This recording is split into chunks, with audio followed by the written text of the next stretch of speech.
এত কিছু আমার দ্বারা হয় না, তবুও চেষ্টা করি সকলের মনের মতো রান্নাবান্না করতে। তবে যেটা করি মন দিয়েই করি। রান্নাবান্না কাজকর্ম গুছিয়ে বানাতে বসলাম পিঠে।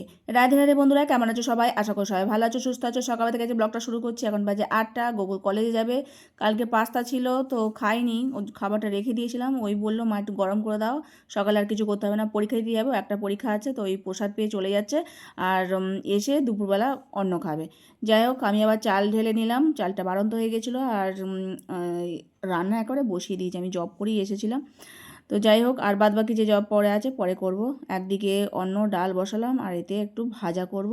ব্রোকলি ছিল, ব্রোকলির সাথে বিনস, আলু আর একটু সুইট কর্ন এগুলো দিয়ে ভাজবো। তো আলুটা একটু বড় সাইজের আছে, তো আগে আলুটা দিয়ে দিলাম।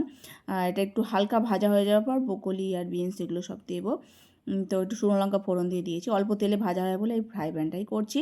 তো ব্রোকলি দেখতে এরকম লাগছে, কিন্তু চাপা দিলে একটু পরেই নরম হয়ে একটুখানি হয়ে যায়। আর তার সাথে করবো বাঁধাকপি, বাঁধাকপি বানিয়ে নিয়েছি। আলুটা আগে ভেজে নেবো, তারপর বাঁধাকপিটা পরে দিয়ে দেবো। জিরে ফোড়ন দিয়ে তেলের মধ্যে আগে আলুটা দিয়ে দিলাম, একটু চাপা দিয়ে ভাজার পর তারপর বাঁধাকপিটা তুলে দিচ্ছি। আধখানা টমেটো রেখেছি, কারণ আধখানা টমেটো ডালের মধ্যে দিয়ে ডালটা সাঁতলে নিয়েছি। ব্যাস, এই রান্না বান্না তাড়াতাড়ি করে করে নিচ্ছি। এর মধ্যে কাঁচা লঙ্কা দিলাম, একটুখানি আদা বাটা দেবো, আর কড়াইশুঁটিও দিয়ে দিলাম। হিং দিয়ে দেবো, না আবার সময় গরম মশলা আর মিষ্টি দিলে খুব ভালো লাগে। তো হয়ে গেছে, এটাকেও নামিয়ে রাখলাম। ব্যাস, এই রান্নাবান্না আর একটু আমের চাটনি, এই দিয়ে ভগবানকে ভোগ নিবেদন করব। অন্নটা হয়েই গেছে। এখানে অন্ন, লেবু, শসা, তার সাথে আমের চাটনি আর নারকেলের জল এই গ্লাসে আছে, আর এমনি জলও শুধু দিয়েছিলাম। তো ভগবানকে ভোগ নিবেদনের পর এখন প্রসাদ পাচ্ছি। প্রভুজি আবার কাজে যাবে, আমিও আবার ঘরে কাজকর্ম সারবো। জয়িতা ঘরেই আছে। আর তারপরে কাজকর্ম সেরে নিয়েছি, এত বাসন পড়ছে সব মেজে নিয়েছি, ওপরটাও মোজা হয়ে গেছে, শুধু নিচটা বাকি আছে। অনেক ডাল, অনেক কিছু বাকি ছিল, সেগুলো সব ঢালার কৌটো কাটোতে ঢেলেছি। আর আটা নিয়ে এসেছিলো ভাঙিয়ে, সেগুলো ঢালা হয়নি, সেগুলো এখন সব ঢেলে নিয়ে তারপর নারকেলটাকে আমি মাখিয়ে রাখছি। পিঠে করব সমস্ত কাজকর্ম সেরে।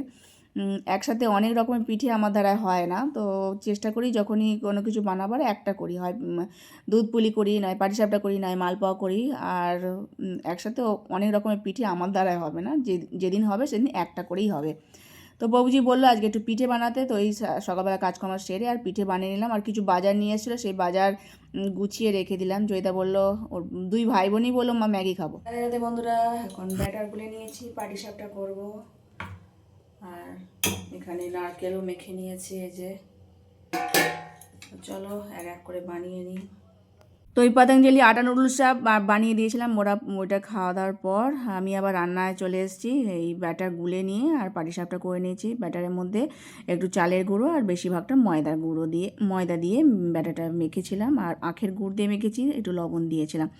ব্যাস, ব্যাটারটা যত বেশি ফাটাবে তত বেশি সুন্দর হবে। মাখার কাছে গোড়া, মাখানো যদি সুন্দর হয় তাহলে আর বেশি হয়। আর নারকেলটা একটু বেশি করে গুড় দিয়ে একটা মাখা মাখা মতো করেছি, যাতে অল্প পরিমাণে নারকেল দিলেও খুব সুন্দর। আর ভগবানকে এই পাটিসাপটাই দেবো। আবার প্রভুজি বলেছে বাঁধাকপি তরকারি আছে, কয়েকটা রুটি করতে। তো ভগবানকে প্রভুজির সেবা দিয়ে দিয়েছি, আমি আবার রুটি কটা করলাম, কয়েকটা রুটি, বেশি নয়। আবার ওবেলার অন্ন ছিল, সেই অন্নটাকেও আবার বললো ভাই বোন মানে অন্ন ভাজা খেতে খুব ভালোবাসে, তো সেই ভেজে দিতে হলো। আর আমরা এই প্রসাদ পাচ্ছি রুটি দিয়ে বাঁধাকপি তরকারি, আর ওরা এই প্রসাদ পাচ্ছে। আর আজকে মতো ভিডিও শেষ করছি। সকালে ভালো থেকো, হরে কৃষ্ণ।